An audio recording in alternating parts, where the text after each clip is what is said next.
आज हम इस वीडियो के माध्यम से कर्म और स्वर्ग के संबंध में अपनी बात रखेंगे और इस संदर्भ में अपने ज्ञान एवं अनुभव को साझा करेंगे।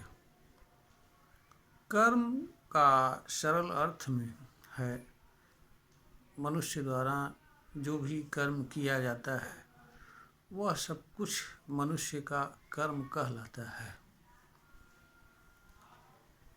मनुष्य के कर्म अच्छे होते हैं, बुरे होते हैं और मनुष्य के अलग अलग कर्म का प्रभाव और परिणाम अलग अलग होता है। इसलिए मनुष्य को कर्म के चुनाव की आवश्यकता होती है ताकि मनुष्य कर्म के माध्यम से कर्म से होने वाले दुष्परिणाम से वंचित रह सके और ऐसे कर्म को करता हुआ जीवन यापन करे जिससे कर्म से उसे कोई तकलीफ ना हो और उसके कर्म से दूसरे लोगों को किसी प्रकार की तकलीफ ना हो। इस तरह की क्षमता और अवसर हर मनुष्य के पास है। हर मनुष्य के पास कर्म को जानने एवं समझने का अवसर एवं क्षमता प्राप्त हो है। जहाँ तक स्वर्ग की बात है, स्वर्ग धार्मिक विचारधाराओं से संबंध रखने वाली चीज़ है।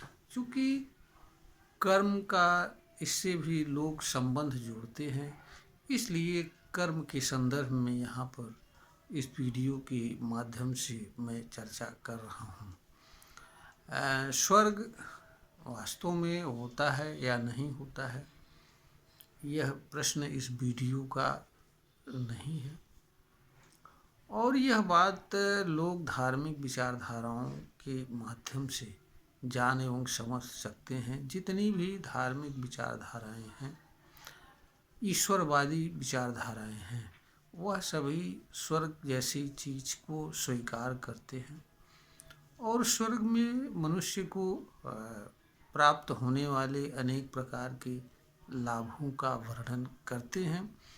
उनके अनुसार स्वर्ग वह जगह है जहाँ पर मनुष्य को जीवन जीने की हर अच्छी से अच्छी सुविधाएं होंगी।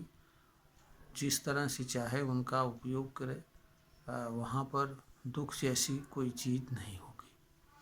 परंतु जो स्वर्ग मनुष्य को प्राप्त होता है वह इस जीवन में नहीं, जब वह मरता है तो उसको स्वर्ग जैसी चीज़ प्राप्त होती है।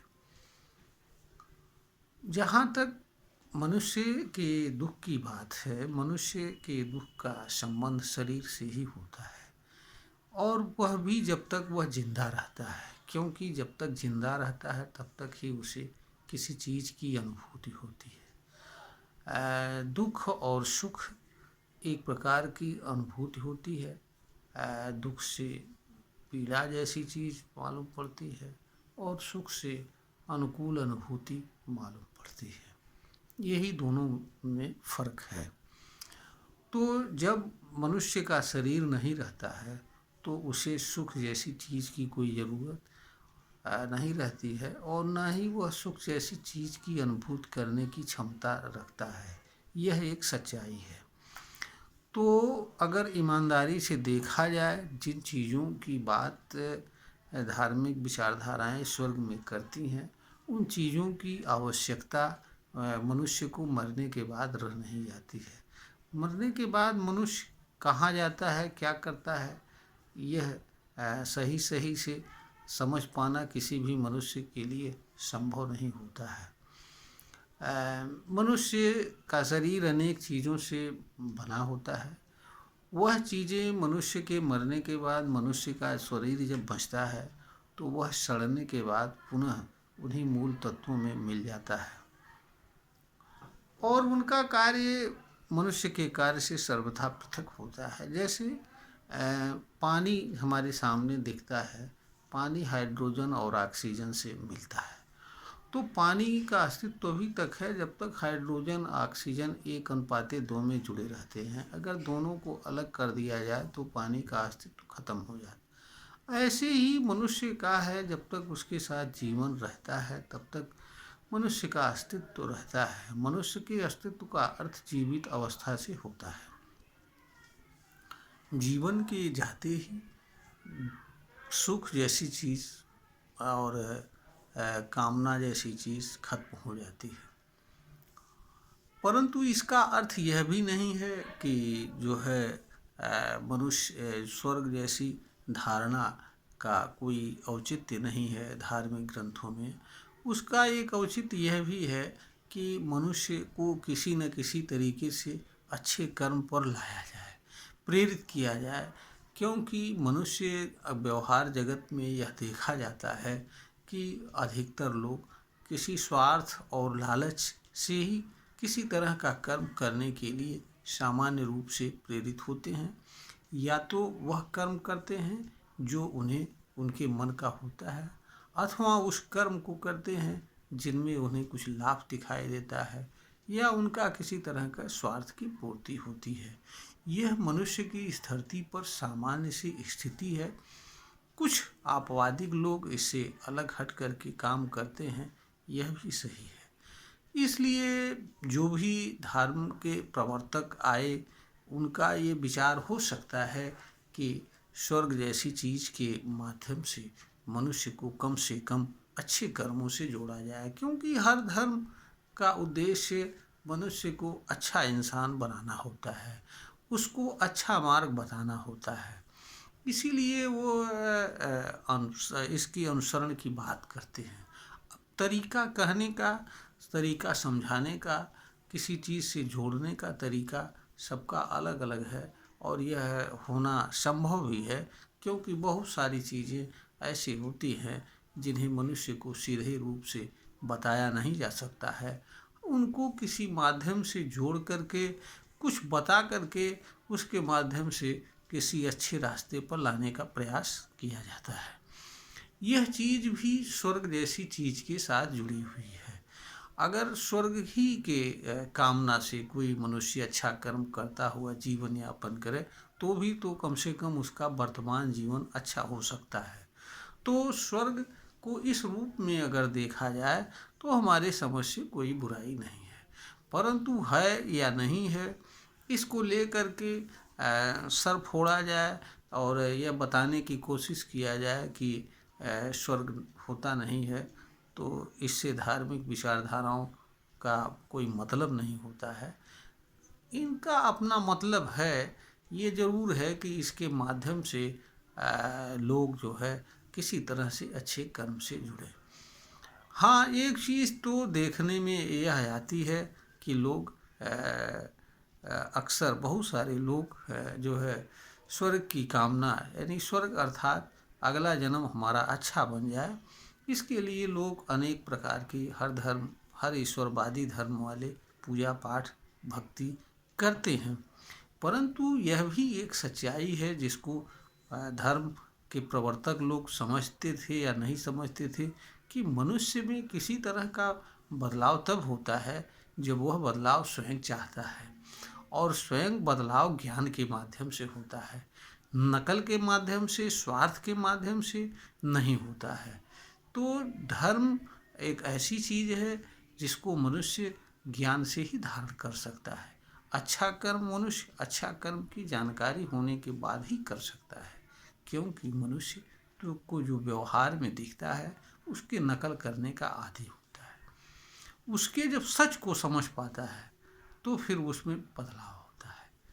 यह बात शायद धर्म के प्रवर्तक लोग नहीं समझ पाए, और जो सबसे बड़ी बात ये रही कि मनुष्य ने कभी मनुष्य को समझने की कोशिश नहीं की, और यहाँ तक कि वह स्वयं क्या है यह भी जानने की ईमानदारी से कोशिश नहीं की। उसने ईश्वर अनेक जैसी चीज़ों को जानने समझने की कोशिश की, जाना और समझा, लेकिन वास्तव में किसी चीज़ का जो भी मनुष्य ने जानकारी प्राप्त किया, उस जानकारी का कोई मतलब मनुष्य के अलावा और किसी से नहीं है। अन्य चीज़ें अपने गुण, धर्म, स्वभाव तथा प्रकृति एवं अनंत के नियमों के अनुसार चलती हैं, चलायमान हैं। उनका मनुष्य की ज्ञान अनुभव से कुछ भी लेना देना नहीं है, और न ही इससे उनका कोई फायदा होने वाला है। तो जो भी मनुष्य का ज्ञान है वह मनुष्य के अलावा और किसी के लिए किसी तरह का उपयोगी नहीं।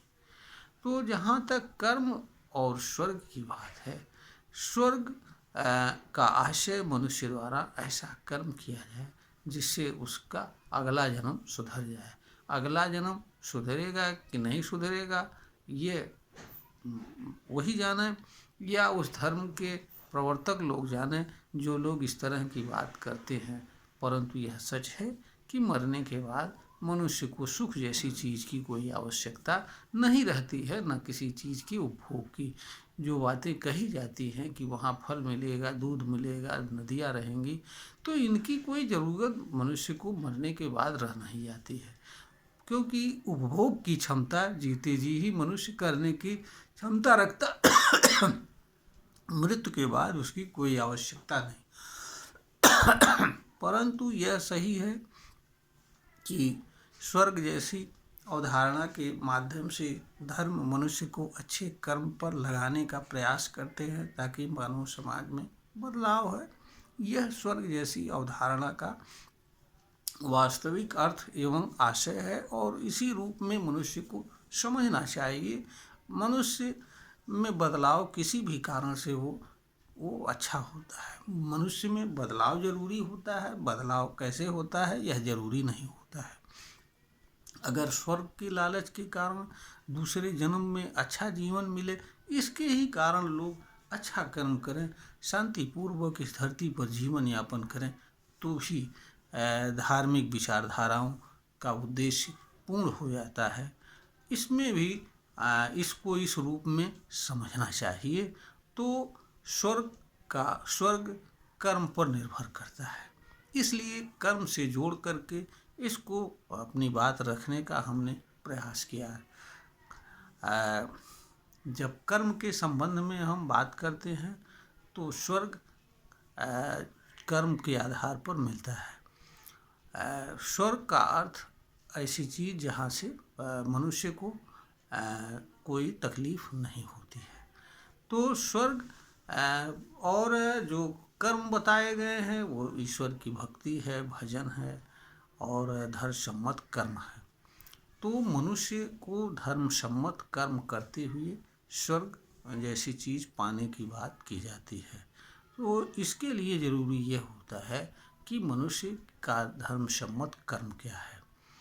और ईमानदारी से देखा जाए तो तमाम ऐसे कर्म हैं जो हर धार्मिक मान्यताएं जिनको स्वीकार करती हैं और जिनको मनुष्य के लिए मानना आवश्यक होती हैं, जैसे प्रेम है, सत्य है, अहिंसा है, दान है, क्षमा करना है, परोपकार है, आदि अनेक ऐसी चीज कर्म हैं जिनको सभी धर्म वाले स्वीकार करते हैं।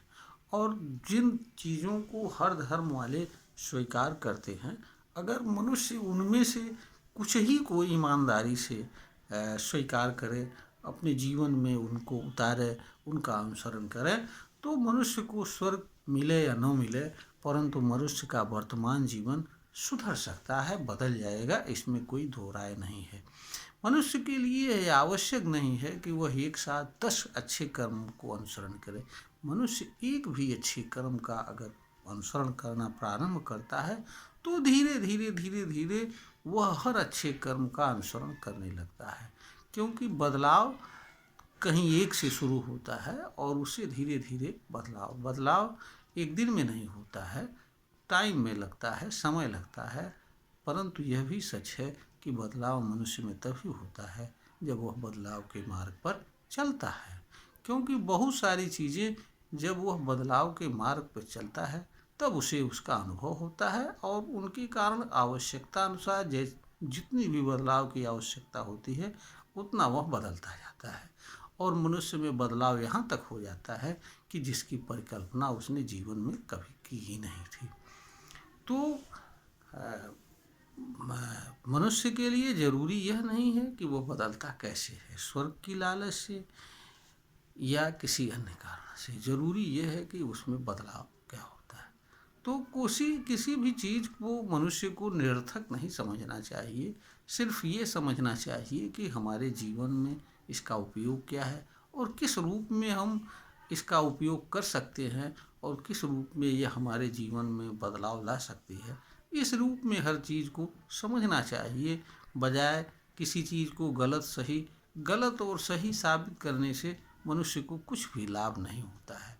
लाभ मनुष्य को अच्छी चीज़ों का अनुसरण करने के लिए, मनुष्य के पास हर चीज़ को जानने एवं समझने की क्षमता है।